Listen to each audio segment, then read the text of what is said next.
lead the House. This is day 3 of the Republicans not being able to organize themselves in a manner that allows the Congress to move forward. We have one of our 3 branches of government offline right now. That is a very dangerous thing for our country. The American public elected us to have common sense solutions. They didn't elect us to go down this path of chaos and confusion. Welcome to Red and Blue. I'm Robert Costa in Washington. Thank you for joining us. What a moment. The House continues to be at a stalemate in trying to elect a speaker for the 118th Congress. So far, Kevin McCarthy, the Republican leader, has yet to garner enough votes. All as the voting continues this afternoon and as the evening begins, this will mark the first time since 1859 that a vote for speaker reaches at least the 10th ballot. Our colleague Scott McFarland joins us from Capitol Hill this evening. He is a CBS News congressional correspondent. Scott, you have been in the House gallery watching all of the action up close day after day now. What's your big picture assessment of where this is and where this is all going? It's clear inside the chamber. The body language is clear. The frustration and the fatigue levels are growing, and the crowd is thinning out during these floor speeches and during the votes. At some point, the chamber was nearly half empty during the 9th vote for U.S. House Speaker. So fatigue is an issue. It's potentially a leverage point for one side or the other. But on multiple fronts, you can see this group of 20 defectors amassing some more leverage as these proceedings stretch on. First of all, the practical leverage. There are some members of this 20 that like to cut a high profile. Matt Gaetz of Florida, Lauren Boebert of Colorado, who are now being pursued by a national press corps, and they don't seem to hate that. So this is giving them a platform that they would otherwise try to seek in another way, and it gives them a chance to vocalize their protests in front of a national audience, perhaps back home as well. But there's a different set of leverage points that I see amassing too. So I was talking to a Florida Republican deeply in Kevin McCarthy's camp who said he's getting text messages from back home from local Republicans saying, why are you fighting with other Republicans and not fighting with the Democrats? It's possible this protest, this faction of 20 is causing political problems for their fellow Republicans, in addition to logistical problems, in addition to future governance problems, present-day political issues where it seems like Republicans are warring with each other and the McCarthy faction might catch grief from back home. Scott, you're so right about some of these McCarthy critics loving the spotlight. There was one scene earlier today where Congressman Scott Perry of Pennsylvania was on a rival channel, shall we say, and he was missing his vote on the floor of the House of Representatives. And some of his colleagues came over and said, Scott, you're missing the vote. You got to come back. But he wanted to make sure he finished that television hit. You talked about leverage, Scott. Leverage for what? What are the contours, the parameters of a possible deal that could actually give Kevin McCarthy the gavel? There are some members of this group of 20 who are unequivocal that they are seeking concessions or adjustments to House rules or House proceedings, and that's what they're in this for. We heard on the floor during his speech yesterday, Chip Roy, and during his speech today, Matt Rosendale of Montana, express a strong desire to change how debates are undertaken by the House, especially on big bills, seemingly showing a pathway for them to change their votes if they're granted concessions. And that's part of the story. But there's a different subset of these 20 members who seem totally intransigent and that concessions might not be effective. And here's the bottom line, Bob. It's more than just 4 of them. And McCarthy can only afford to lose 4. But if you listen to Matt Gaetz of Florida, Bob Good of Virginia, Dan Bishop of North Carolina, and Lauren Boebert of Colorado, it doesn't sound like any rules or debate adjustments or changes is going to bring them back over. So the question is tonight, can Kevin McCarthy negotiate, provide even more concessions, and bring some of the 20 back? That seems likely. Can he bring 16 of them back? It's a whole different issue. Scott, you always have your antenna up to the other issues that matter to viewers, that matter to people across this country. We all love the inside baseball of politics. This is historic, the inside baseball of multiple ballots for Speaker of the House. But there are other issues on the table. Tell me about what you've been investigating, on other fronts? There are very practical implications here. First of all, we are enduring a partial government shutdown of sorts. There's no formally seated U.S. House of Representatives, and members of the U.S. House have told me today they really can't tend to constituent services. There's somebody who's got a problem with a Social Security check, a veteran's benefit, a passport. You call your member of Congress. At this moment, they can't take those calls because they haven't been sworn in. They're not fully seated. But also, top Intelligence and Armed Service Committee members are not getting their briefings, their intelligence briefings. We spoke with a top Democrat on the House Armed Services Committee from last Congress, Adam Smith of Washington State. Here's what he had to say. Do you all have that concern that there may be some national security vulnerability to you not being sworn in, not getting intel or briefings? Without question, I'll let my two colleagues answer as well. There are national security vulnerabilities. This is a dangerous moment for Americans and for the world. It's one of the reasons why the Congress needs to organize. There are public health vulnerabilities. It's one of the reasons why the Congress needs to organize, and Republicans need to get their act together. When we are not getting the intelligence briefings that we should be able to get, I mean, it is just a matter of luck at this point that there is not something we miss because of this profound dysfunction in the Republican Party. And we have to look at this for the outrage and the danger that it is.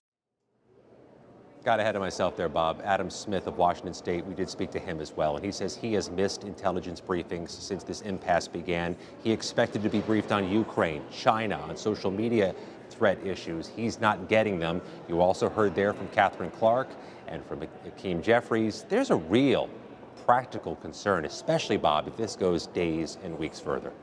Scott, you didn't make a mistake. Scott McFarland, you speak to everybody, and it was shown by there in that clip. You speak to the Democratic leaders and to the congressman from Washington State, one of the top voices on intelligence in the Congress. Scott McFarland, thank you so much for your reporting.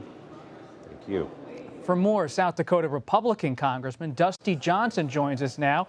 I believe, Congressman, you are outside the House floor. You've been voting for Kevin McCarthy ballot after ballot. Thanks for joining us. Does McCarthy have this wrapped up? What is going on behind the scenes to get him there? Well, he doesn't have it wrapped up yet, but he's going to get there. And you're right to ask about what's going on behind the scenes. People have a tendency to focus so much on what's going on the House floor, but that's really performative. The real work is going on behind the scenes, as you said. And I've been in a number of these negotiations. I got to tell you, there are people who want to get to yes. There are smart people, the right people, people of good faith who every single hour are getting a little bit closer. Slow and steady is going to win this race. Congressman, I've seen some bags of Chick-fil-A being wheeled into congressional leadership offices, some boxes of soda. So take us in the room. You say you've been in the room in some of these meetings. What's it like, not just the food on the table, but what's the kind of conversation that's being had? Frankly, it feels good. It feels refreshing because it's real people, members of Congress talking to one another and not just exchanging the kind of bumper sticker slogans that politicians have a tendency to recite when they're on a network or when they're on the floor giving a speech. But it's real people talking about where do they have concerns? Where does this country need to go? What do our budget policies need to look like? How should power be constructed and deconcentrated with regard to the House and how it functions? These are conversations that probably should have been happening 2 years ago and 4 years ago and 6 years ago. This House has not been working like it should for a long time. When we land this plane, and we will, the House will be better because of it. But Congressman, it's tough sometimes to land that plane, as you say, if the grievances are personal. If they're process-based, ideological, perhaps a bridge can be built. But if they're personal, and it seems certainly personal from Congressman Gates and a few others, how do you bridge that gap? Yes, a number of the holdouts don't have policy concerns with Kevin McCarthy. They don't have leadership concerns with Kevin McCarthy. Or if they do, they're secondary to the kind of personal grievances that you're talking about.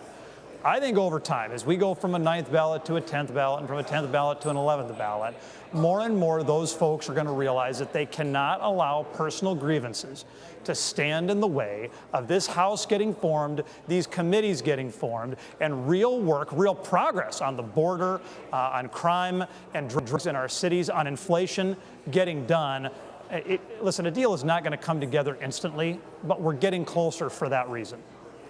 Everybody watching this, Congressman, wants to know, what does a deal look like and how do you get there? If Congressman Matt Gaetz, for example, of Florida, said, he told me a few minutes ago outside the House floor that he wants to see McCarthy's speakership in a so-called, quote, straitjacket or have McCarthy withdraw from the race. So he's probably a solid no forever.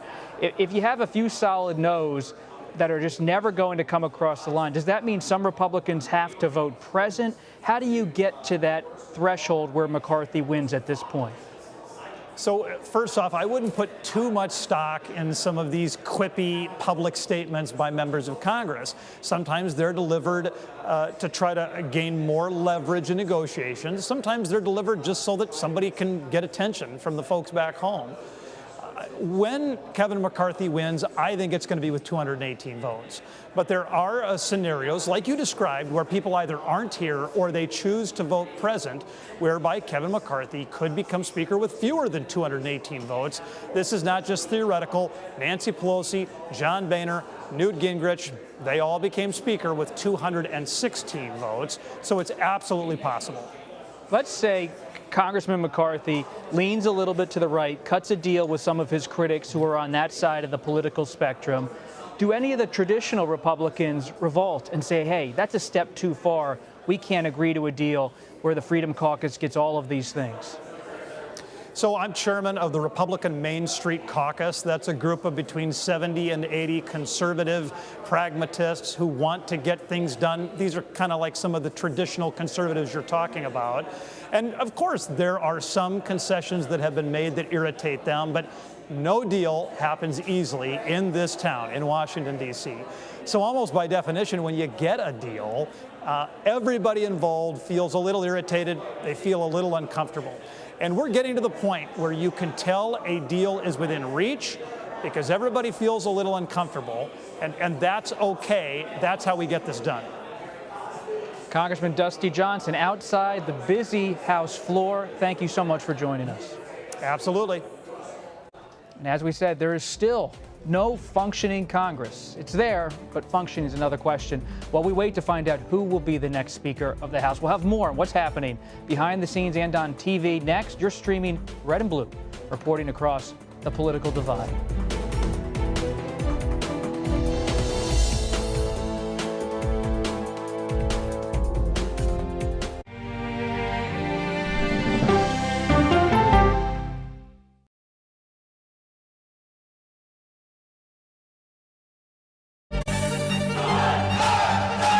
Original documentary from CBS reports tensions rising between a powerful country and a vital island. The supply of this technology came grinding to a halt. The world would grind to a halt. Absolutely. As Taiwan faces threats and aggression. Taiwan is on the front line, and we understand our responsibility as a democracy. We cannot fall. CBS News examines whether they can defend themselves. Putin, Ukraine, China, Taiwan, there are manifestations of the battle between autocracy and democracy. And that is a fight that we're all engaged in. Defending Taiwan, now streaming on the free CBS News app.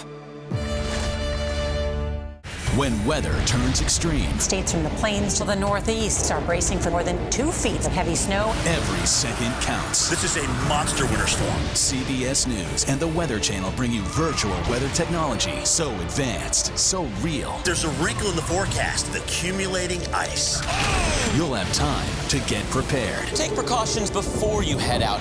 Feel the forecast on the CBS Evening News with Nora O'Donnell.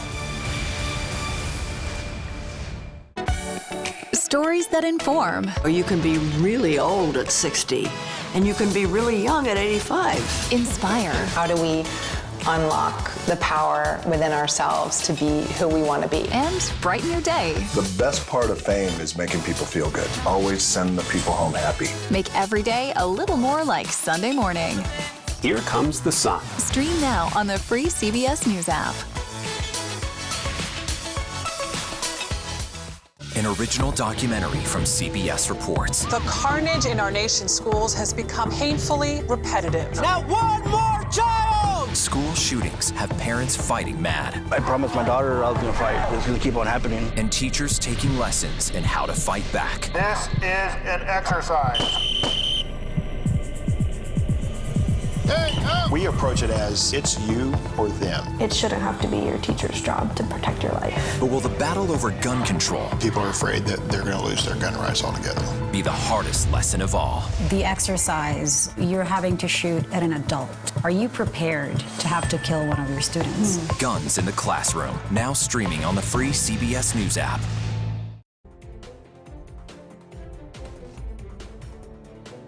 Welcome back to Red and Blue. Most of the story, though, today is on the red side of things. I'm Robert Costa. After multiple rounds of voting, House Republicans continue to bicker, disagree about who will be the next Speaker of the House. CBS News political correspondent Caitlin Huey-Burns joins us with more from Capitol Hill. Caitlin, thank you for being here.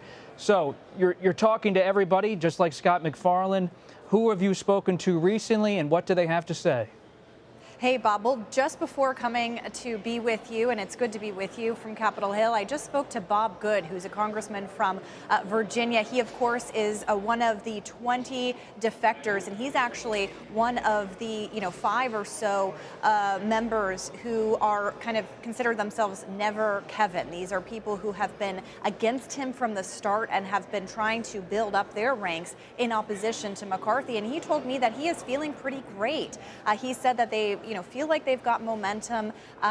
He claims that other members supporting McCarthy are coming to him and some of these defectors asking kind of what the end game is here, and asking, he claims, whether there are ways to get McCarthy to withdraw and who they could be supportive of. So, take that for what it is and what it's worth. But to me, that signaled that an answer to a question that we've been wondering heading into today was, does this group feel more emboldened given what we've seen over the past 48 hours, and given that this group has really stayed together in opposition throughout all of these vote series? That does show that they have been able to be unified in their opposition and have been able to kind of hold together. So when you're looking at this staring contest we've been talking about between McCarthy's camp and these defectors, both sides are firmly dug in, even though there have been some movements in terms of negotiations. We just haven't seen that play out in the form of votes. Speaking of votes, one of the things that so intrigues me is this idea of voting president, not for a particular candidate, but voting president. And you have spoken to one of the lawmakers who has spearheaded the idea of voting president to shake all of this up. Tell me a little bit more about your reporting on that. Yeah, Bob, it's a little wrinkle in this dynamic. And Victoria Spartz, who's a congresswoman from Indiana, has been voting present because she says that she wants that to signal, hey, everyone, let's go back to the conference and talk this out in a big family group setting. And so she believes that her vote is sending a message there. She maintains that this is not about Kevin McCarthy, that this is about getting the conference to go back to the drawing board and hash things out. Take a listen to what a little bit of our conversation from earlier. Is there a point at which you think that the conference should move away from Kevin McCarthy? If we keep having these votes and they keep yielding the same results, is there any sense of his support fraying? Well, listen, that only can be decided at the conference level, when we have to go back and decide and let every other side, to do that. So I think we will have a Republican speaker. I think it's important that we get together as a family and figure it out. I do not think, going to the other side, I think it will be awful for our party, and it will be awful. But, yeah, I think it will be not. It's not that something that American people want from us. I think they want us to figure it out. So, Bob, this is one of the questions that I've had here and have been trying to ask lawmakers who have been supportive of McCarthy is there a point where that support starts to fray? Is there a vote threshold at which you say, look, enough is enough? I spoke to Ken Buck earlier today. He's a congressman, Republican from Colorado, who's been supporting McCarthy. He says that he has a little more patience to go, but if it gets to the point that we are doing the same thing over and over again without yielding different results, Kevin McCarthy's credibility, he said, will start to wane, and then he may lose votes. So that's a dynamic to watch. Not there yet, but of course, there's still a lot of questions remaining as we head into yet another evening without a speaker. What I keep hearing is, unless these old bulls, the committee chairman, if they ever start breaking with McCarthy, that's when it all crumbles. But they're not breaking because there's no one who's an alternative who seems to be emerging. Someone like Steve Scalise, the number 2, he's not raising his hand and saying to the conference, I'm ready to serve. He's staying quiet. Patrick McHenry of North Carolina is staying quiet. The committee chairs, the older members, Pete Sessions, Frank Lucas, all staying quiet. What does that tell you? Does that mean they have faith in McCarthy, or are they waiting for a moment? Yeah, Bob, I've been hearing the same from other rank-and-file Republicans supporting McCarthy, that they want to stay dug in.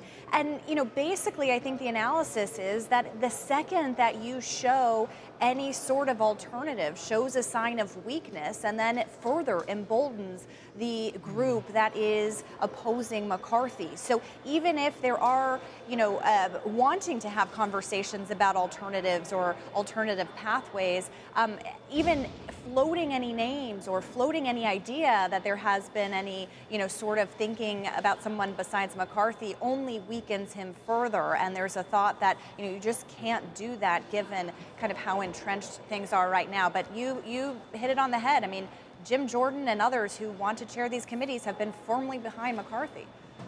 Seems like it's the Protect Kevin movement at this point. Caitlin Huey-Burns, thank you so much for your reporting. So Congress, it is still again and again and again locked in a stalemate until a speaker is decided, and nothing can get done until that happens.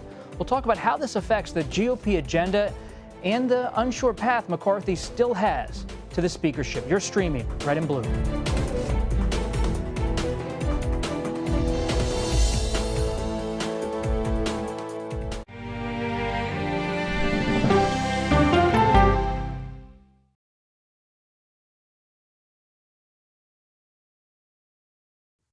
An original CBS Reports documentary. Yoga and wellness has become a place of anti-science. Online clickbait. The algorithms feed you content based upon your own fantasy. Potentially at my peril. There's no question about it. Spreading digital disinformation. Their entire yoga studio and spiritual community got so embedded in all of the QAnon stuff that it became this sick place. Why pro-health people are fertile ground for anti-science messages. We can just go into the whole mask thing. A lot of us just believe that's symbolism for silencing people. People are locked in this mindset. They've been taught to accept what the medical doctors say. No longer are you going to be willing to take any medical advice. It's a big problem that we urgently need to address. An original CBS Reports documentary streaming now. An original CBS Reports documentary. We need to put an end to this territorial status. Will statehood create a better Puerto Rico? So that we have the same quality of life that you see in the States. What do you worry about? Me living here in the future. They're giving incentives to non-Puerto Ricans to come to Puerto Rico and extract our natural resources and take over our land. Vacation in Puerto Rico, and in exchange for that, you don't pay taxes. Why would I allow somebody who abused me for 123 years to then consume me? An original CBS Reports documentary streaming now. People from every corner of America facing challenges. Everyone is just looking for some type of connection. Just raise your hand and say, hey, I'd like to help. Coming together to find solutions. We are going to do something about it. Their stories are our stories. Welcome to Eye on America. Stream now on the free CBS News app. After decades in the public eye and public service, this mother-daughter duo is now talking about gutsy women. What's the gutsiest thing you've ever done? We go person to person with Secretary Hillary Rodham Clinton and Chelsea Clinton. Now streaming on the free CBS News app. Stories that inform, inspire, and brighten your day. I've been waiting patiently for something like this. Make every day a little more like Sunday morning. Here comes the sun. Stream on the free CBS News app Tuesday mornings.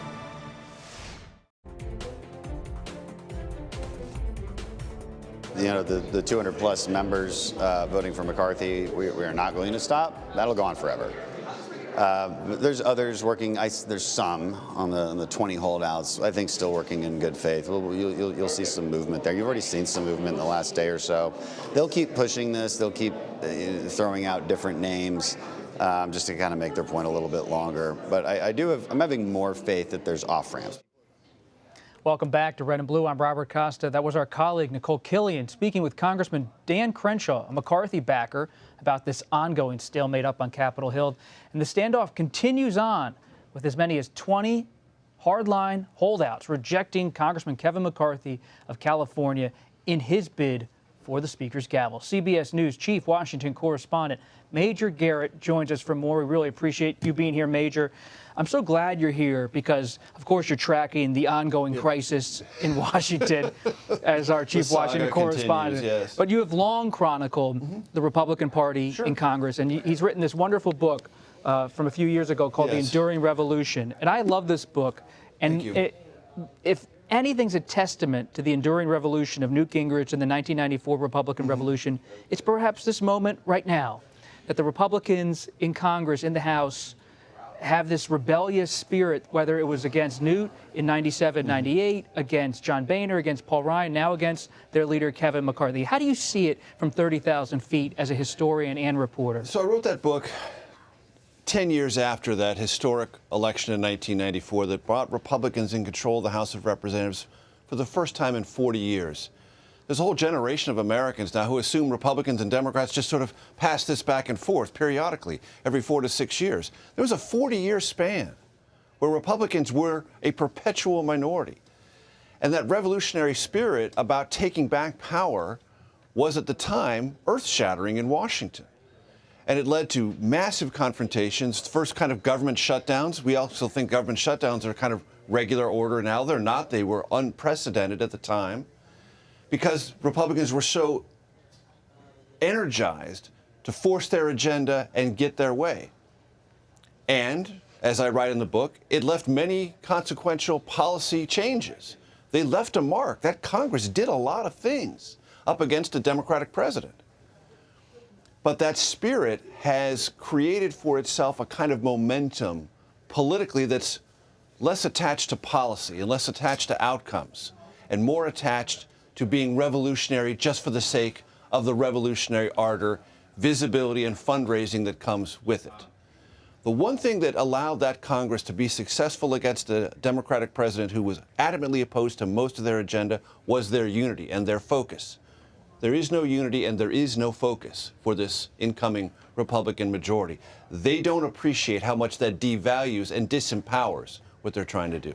And this is a spectacle unfolding on C-SPAN, of course, on CBS News Streaming as well. But Gingrich was someone who really recognized the power of television to raise a profile and raise an issue. Of course, and there are many, and there are certainly those in the political science community who will pinpoint the sort of dissolution and deep divisiveness in American politics, dissolution of comity and understanding one another and giving each other a little bit of room to the Gingrich era, using language that had never been before weaponized to call Democrats corrupt just because they're corrupt, not because they've done something in particular, just as a brand that they're corrupt. And he did introduce this very aggressive, harsh language. And that's continued through politics. Donald Trump is not the first person to amplify that, but he amplified it more than anyone else. And Gingrich was tightly aligned with the former president.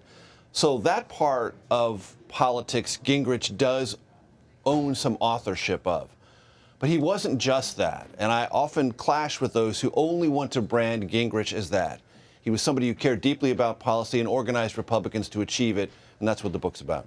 And this seems less about ideology and much more about personal grievances, so far at least, and behind the scenes and on the House floor. Major Garrett, we really appreciate you stopping by, the author of The Enduring Revolution, as well as our chief Washington correspondent. That does it for Red and Blue today. You can stream us Monday to Thursday at 5 p.m. Eastern. And a reminder, if you want to watch previous episodes of the program, you can see them anytime on the CBS News website, cbsnews.com/redandblue.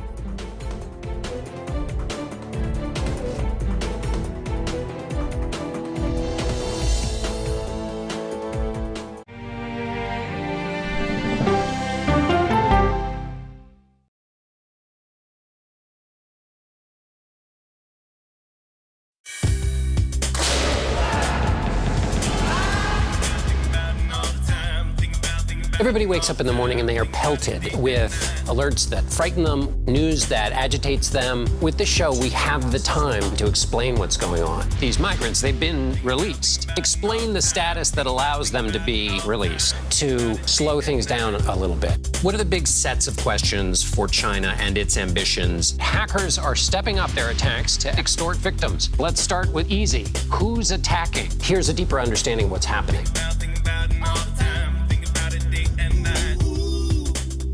Prime Time with John Dickerson. Stream on the free CBS News app.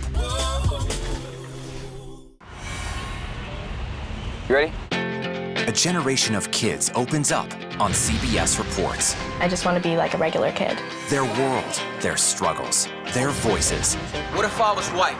A lot of people like to call names and make you feel ashamed for being proud of who you are. Now streaming Gender. I did not realize that you could change your gender. Realizing how you feel. You can be a boy, sometimes you feel like a girl, sometimes you feel like both. Redefining who you are. I identify as trans. Gender fluid. Non-binary and queer. Is the idea of gender a thing of the past? And to be yourself, always, no matter what anyone says, I love you. Are the kids all right? Gender. Now streaming on the free CBS News app. When weather turns extreme. States from the plains to the northeast are bracing for more than 2 feet of heavy snow. Every second counts. This is a monster winter storm. CBS News and the Weather Channel bring you virtual weather technology so advanced, so real. There's a wrinkle in the forecast, the accumulating ice. You'll have time to get prepared. Take precautions before you head out. Feel the forecast on the CBS Evening News with Nora O'Donnell. Stories that inform. You can be really old at 60, and you can be really young at 85. Inspire. How do we unlock the power within ourselves to be who we want to be? And brighten your day. The best part of fame is making people feel good. Always send the people home happy. Make every day a little more like Sunday morning. Here comes the sun. Stream now on the free CBS News app.